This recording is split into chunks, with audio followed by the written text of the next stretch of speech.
Nah, jadi Pak Bonatua di hari Jumat yang indah ini sedang mendatangi KPU, padahal sedang menggugat KPU ya? Iya. Sedang menggugat KPU di Pengadilan Negeri Jakarta Pusat, tapi datang ke KPU. Untuk apa nih Pak Bona? Saya juga kaget dengan undangan ini. Gimana Pak? Baik ya. Dari Pak Bona dulu. Terima kasih ya. Assalamualaikum ya. Selamat siang. Kita di sini sebenarnya ada agenda untuk gugatan lain. Ya. Di mana di KPU kan kita sudah di petun sudah agenda gugatan membatalkan surat keputusan KPU tentang pencalonan presiden 2014 dan 2019. Di DKPP kita sudah melaporkan perbuatan pelanggaran etiknya karena menerima persyaratan fotokopi ijazah terlegalisir tanpa tanggal, ya, melanggar peraturan perundang-undangan. Itu kode etik yang menerima pejabat KPU-nya. Di Pengadilan Negeri Jakarta Pusat juga kita sedang menggugat perbuatan melawan hukumnya, ya, terhadap Undang-Undang Administrasi Nomor 30 Tahun 2014, Peraturan Menteri Pendidikan Nasional Nomor 59 Tahun 2008, dan Keputusan Menteri Pendidikan dan Kebudayaan Nomor 324 Tahun 1997. Nah, di sini kita masuk ke gugatan intinya. Ini yang keberapa tadi? Tadi udah ada yang di DKPP, di PT UN, di PN Pusat, dan ini yang keempat. Ini yang keempat. Oke. Jadi yang ini Pak, ini sebenarnya intinya, inti untuk Membongkar ijazah. membongkar keaslian ijazah. Oke. Ya. Jadi Ijazah dan ijazah itu sama ya guys? ijazah ya. Sama. Nah, kita ke sini memastikan, kita kan sudah 3 kali mengirim somasi ke KPU. Oke. Ini belajar dari pengalaman di NO-nya gugatan CLS di Solo karena notifikasi 60 hari katanya kan. Ya. Nah, kita sabar mengikuti sampai lebih dari 60 hari. Setelah kita bersurat 60 hari yang lalu, kita kirim lagi surat notifikasi kedua supaya dijawab. Kita kirim lagi surat ketiga supaya dijawab. Nah, kita ternyata tadi datang kemari, kita kasih notifikasinya batas waktu cuma 3 hari.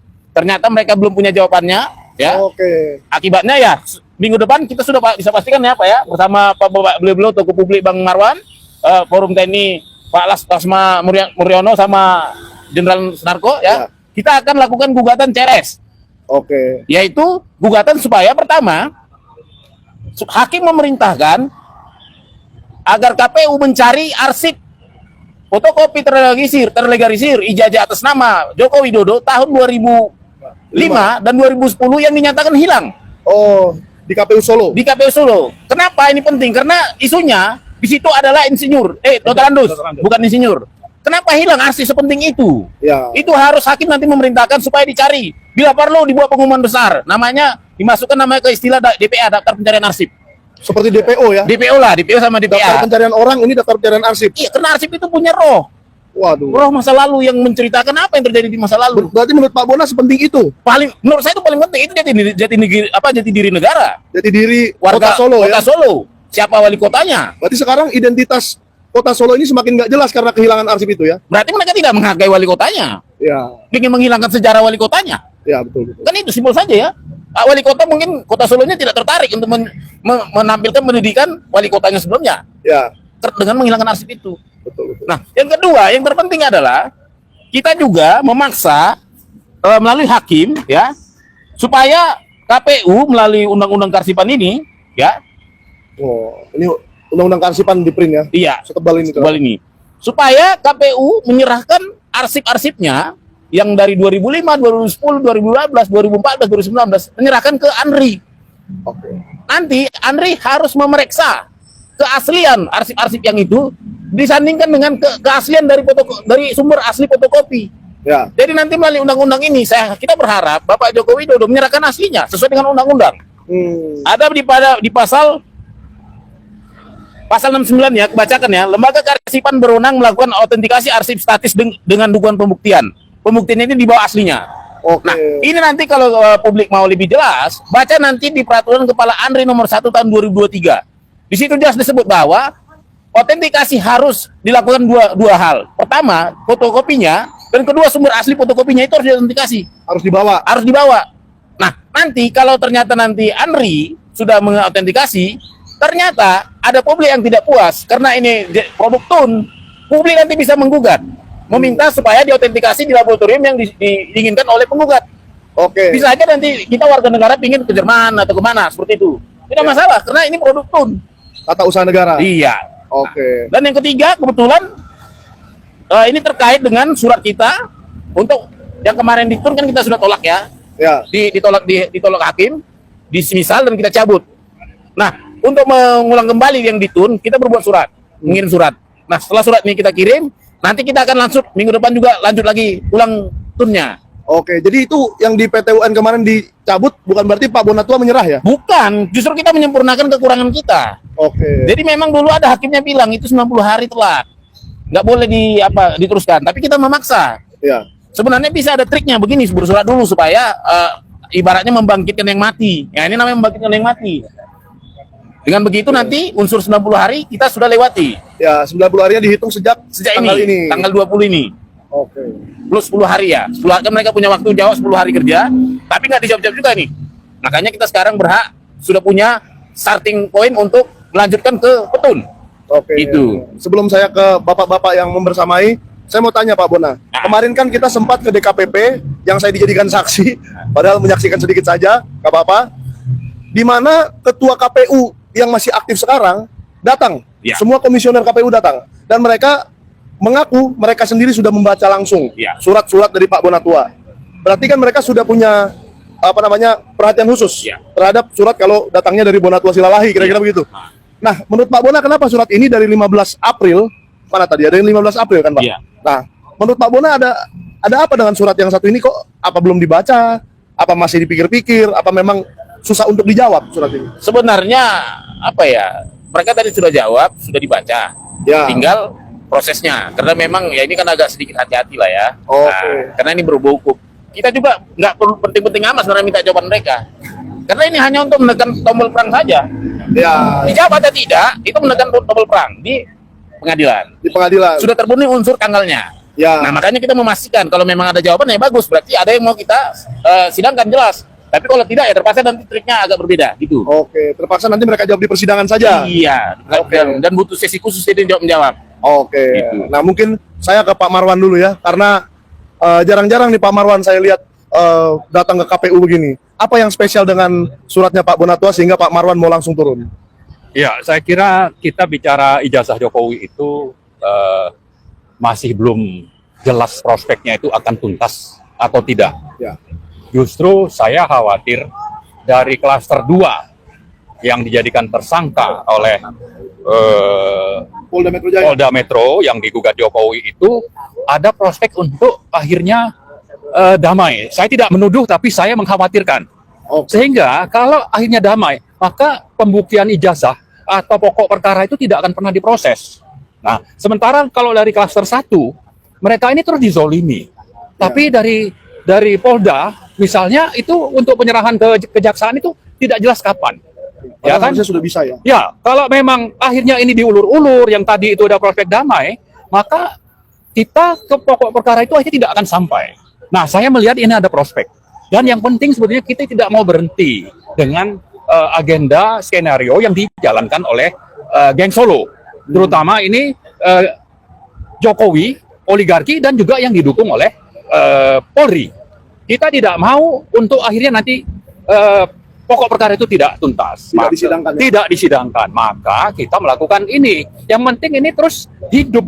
Ini bicara soal politik, bukan cuma masalah hukum. Kalau sudah hukum itu saya kira tadi kita bicara Dr. Andes dengan insinyur saya ini sudah bermasalah. Jadi kalau dibilang hilang, itu saya kira tidak benar, itu dihilangkan. Kenapa? Nanti kalau ini dilihat ini Dr. Andes ini insinyur udah kelihatan sekali kejahatannya, pemalsuannya gitu ya. Kemudian juga kita sudah paham sebetulnya yang ada lembaga-lembaga negara yang ada di balik bagaimana supaya pembuktian ini tidak terjadi, itu terutama adalah yang namanya Polri.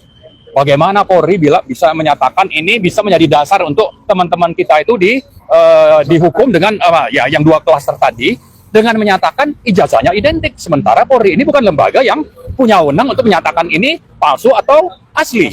Ya kan? Nah, kemudian UGM juga sama melakukan itu. Artinya sudah ada 2 penjahat nih, lembaga pengkhianat negara ini, Polri dengan UGM. Nah, kita tidak mau yang namanya KPU juga jadi pengkhianat. Gitu. Jadi kita membuka juga nih KPU. Tolong Anda fungsinya apa, tunjukkan itu dokumen. Dengan begitu nanti kita bisa nanti membawa itu di pengadilan. Dan yang paling penting sebetulnya bagi Presiden ya, ini supaya menjamin terjadinya proses di pengadilan untuk pokok perkara tadi.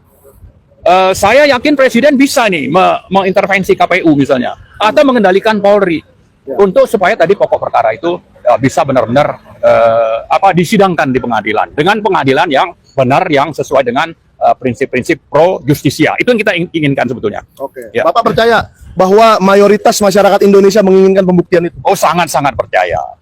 Yang dulu pendukung Jokowi aja kan sudah justru berada di garis bersama rakyat untuk menggugat. Ya, apalagi yang tadinya itu normal atau tidak terlalu peduli. Tapi dengan situasi yang seperti sekarang ini, jelas mereka akan sangat berharap ini ada pembuktian pokok perkara tadi. Oke, terima kasih Pak. Saya geser ke sebelah sana ya. Siap. Ini menutup kamera tapi nggak apa-apa karena saya juga. Saya ke Pak Mur dulu. Ya sebelum ke Pak Narko. Pak Narko nanti finalnya karena paling gong.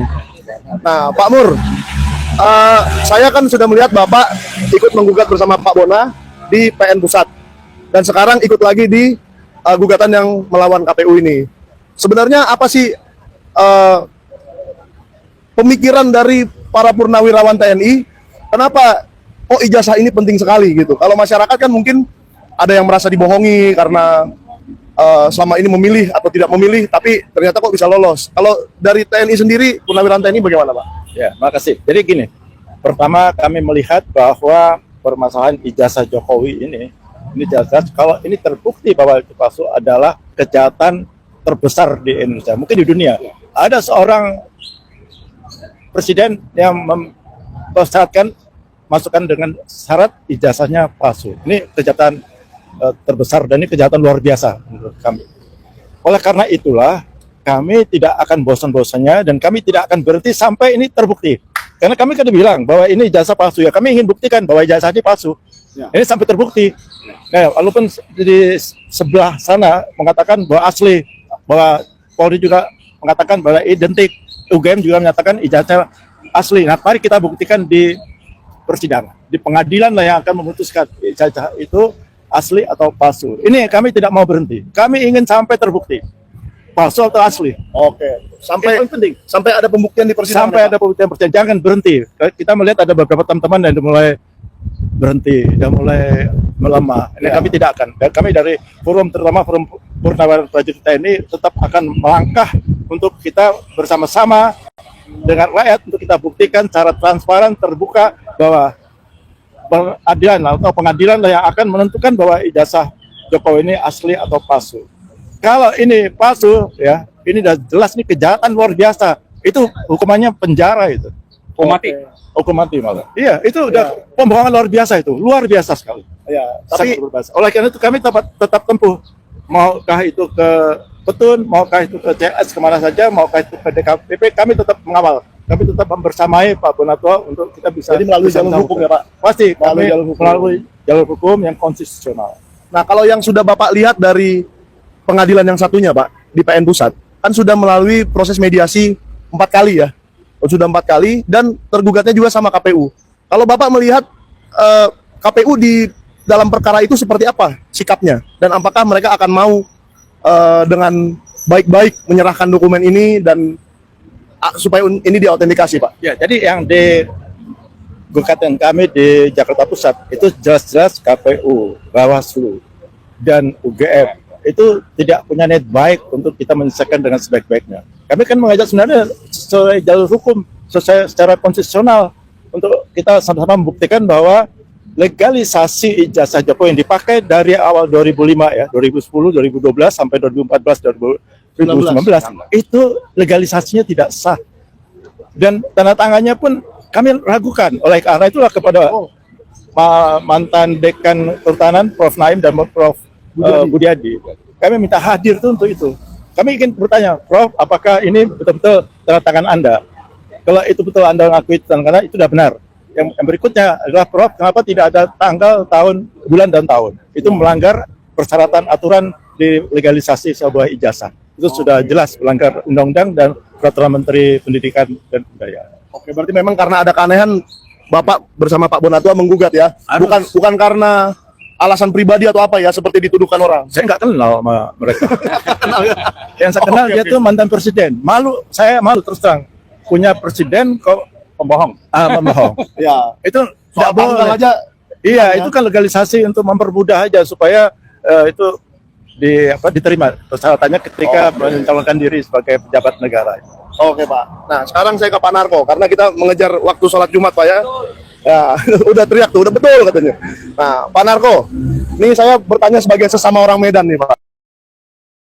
Kenapa sih kok persoalan ijazah ini kok berlarut-larut sampai bertahun-tahun nggak ada pengadilan yang berani menyidangkan, nggak ada polisi yang berani memeriksa dengan jelas, tidak ada arsip nasionalnya tidak berani, KPU-nya pun tidak berani. Kok Pak Narko doang yang berani ngomong? Terima kasih, Bung Michael. Siap.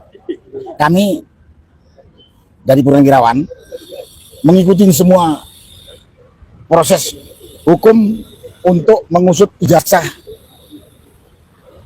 Jokowi. Yang kami sebetulnya, saya pribadi nggak ya, itu udah 99,99% dia tidak punya ijazah pribadi. Dan kumpulan purnawirawan lain juga seperti itu pendapatnya.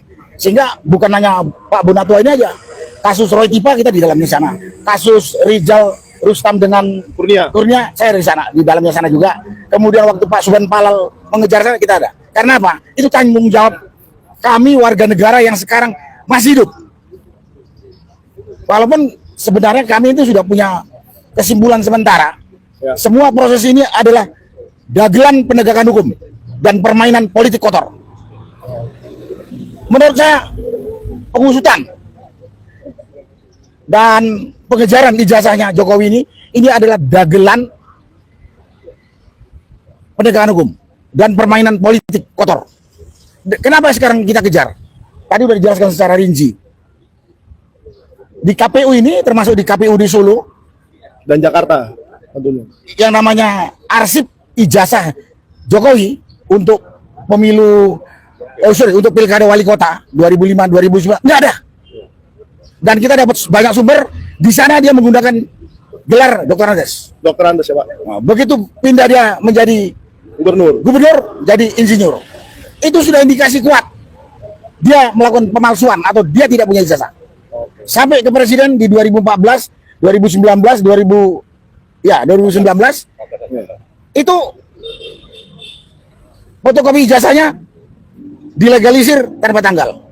Jadi makanya saya katakan ini permainan dagelan hukum. Yang saya pernah katakan, kalau penegak hukum jujur, pemerintah ini jujur, ini nggak perlu seminggu selesai kok. Ya. Manusianya yang dikejar Jokowi masih ada. Panggil Jokowi, mana ijazahmu? Selesai. Tapi di sini banyak penipu, banyak pengkhianat bangsa. Ya kan? Penipu, pengkhianat bangsa, orang-orang yang nggak punya malu. Terjadi dagelan ini. Sehingga bertahun-tahun. Bertahun-tahun. Ya. Nah, karena itu kita mengatakan ini ada permainan politik kotor. Ini Jokowi ini dengan pendukung dan begundal-begundalnya satu kekuatan politik cukup kuat.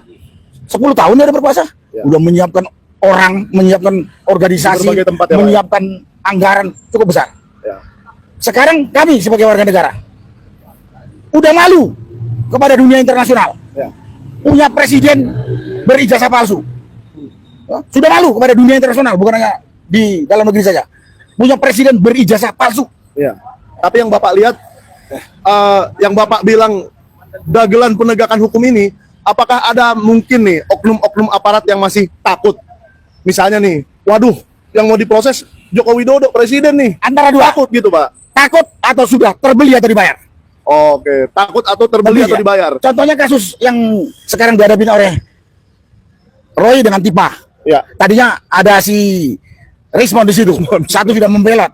Aduh. Dia, Lagi nama dia ya. intinya dia adalah menanyakan keberadaan ijazah Jokowi. Ya. Atau kemudian dia dikriminalisasi dengan mengatakan dia telah mencemarkan nama baik Jokowi. Betul. Tapi Jokowinya sendiri tidak pernah menunjukkan ini loh ijazah gua. Ini kan permainan dagelan hukum. Ya. Kalau namanya dagelan itu sama dengan sinetron, sama dengan skenario, ada yang membuat naskahnya. Siapa yang harus dikalahkan, siapa yang harus dimenangkan kan? Tentunya yang dikalahkan ada yang lemah. Ya. Yang lemah ya. Itu kan. Nah, kira-kira apa yang berbeda dengan gugatan yang kali ini, Pak? Nah, ini jalannya saja. Kalau sana langsung menyerang orang yang dikejar, ini melalui institusi. KPU ini harusnya punya arsip Ya. lengkap. Kita tanya itu kepada dia. Sampai sekarang belum dijawab. Betul kan Pak Berita? Ya. Jadi kita jalannya mau macam mana? Ada ke KPU, ada ke ANRI, ada ke yang bersangkutan. Jadi saya katakan lagi, tadi saya katakan baru, ini dagelan penegakan hukum. Dagelan itu ada skenarionya, ada naskahnya, sudah ditentukan dalam naskah yang akan dikalahkan siapa. Dan saya katakan ini permainan politik kotor. Karena yang dimenangkan ada kelompok yang kuat, walaupun dia salah, Ya. walaupun dia pengecut. Nah ini semua sebetulnya tergantung pada pemerintah. Saya katakan tadi, kalau pemerintah jujur, dalam hal ini pemerintahan Prabowo ya, Ya. karena dia topnya, Ya, pemegang kekuasaan tinggi. Kalau dia perintahkan polisi untuk menegakkan hukum dengan benar sesuai dengan hukum, nggak sampai 1 minggu. Ya. Tapi karena Prabowo sebagai presiden nggak bersuara, membiarkan saja, pasti ada maksud tertentu. Maksud tertentu itu ada di kepalanya Prabowo. Silakan ditanya sama dia. Tanya sama dia. Tanya sama Prabowo. Apa sih maksudmu? Nggak gini. Karena kalau begitu Prabowo katakan, polisi atau Kapolri, Ah, bertindaklah kau sebagai penegak hukum. Nggak sampai 1 minggu selesai kok. kasus ijazah ini. Makanya. Sekarang karena dia juga nggak pernah ditegur sama bosnya yang namanya Prabowo ini, ya suka-suka gua lah, gua manfaatkan lah ini untuk nama besar dia, untuk cari duit lah, dan lain sebagainya. Ya. Atau takut dia sama Jokowi. Ya, Dia kan? mungkin yang Nah, pernah melantik dia dulu. tapi sekali lagi, tadi kami sebagai warga negara, kembali lagi, kami malu sama warga dunia internasional. Pernah punya presiden penipu. Nah, itu satu. Yang kedua, kita juga minta pertanggungjawaban sama Jokowi. Yang kita duga sekarang punya ijazah palsu, sempat jadi presiden 2 periode, dia udah mengacak-acak kehidupan bernegara. Mengacak-acak hukum, mengacak-acak ekonomi, mengacak-acak sosial budaya. Kita akan minta pertanggungjawaban itu. Ini jadi bukan karena saya punya dendam pribadi, enggak. Tapi mewakili rakyat yang sekarang enggak bersuara. Mungkin karena takut juga, Pak. Ya segala macam lah, takut atau sudah dibayar, banyak itu buktinya. Nah sekarang kita tuntut, kami mewakili itu. Yang ketiga, kami tidak mau nanti dipermalukan oleh anak cucu kita. Saya, walaupun saya sudah dikubur. Bapak gua dulu hidup dipimpin presiden berijazah palsu, diam aja katanya. Dan satu itu, yang kedua jangan jadi presiden negatif ke belakang. Berikutnya nanti yang akan datang mungkin penipu-penipu ini, nggak usah sekolah lah, jadi penipu yang lihat kumpulin duit, gue bisa jadi presiden. Akan jadi presiden negatif yang bisa menghancurkan negara ini ke belakang kalau kita diam saja. Jadi kita ini bukan kurang kerjaan, tapi karena cintanya sama negara ini jangan sampai pecah. Dan cintanya kepada pengelolaan negara ini dengan benar. Karena kan kita tahu, Anda kan tahu kan, Ya. negara itu akan hidup dengan damai, maju, sejahtera kalau hukum tegak dengan benar. Sekarang ada yang berani mengatakan di Indonesia ini hukum berjalan dengan benar? Monyet aja pun kalau dia bisa bicara ngomong nggak ada hukum di Indonesia itu. Hukum rimba yang berlaku katanya. Iya. Betul kan? Ya kita lihat teman kita ada Roy sama Tipa. Ya. Dan lain. Jadi banyak ini. Jaga kehormatan di dunia internasional, tanggung jawab kepada negara, jangan ditipu lagi, tanggung jawab kepada generasi berikutnya. Dan jangan sampai lagi ditiru lagi nih kelakuan Jokowi ini, menipu negara. Dan Bapak berharap KPU akan Harus. mengautentikasi ini ya. Selama saya masih hidup, saya akan kejar. Oke. Karena itu tanggung jawab bukan hanya dunia saya.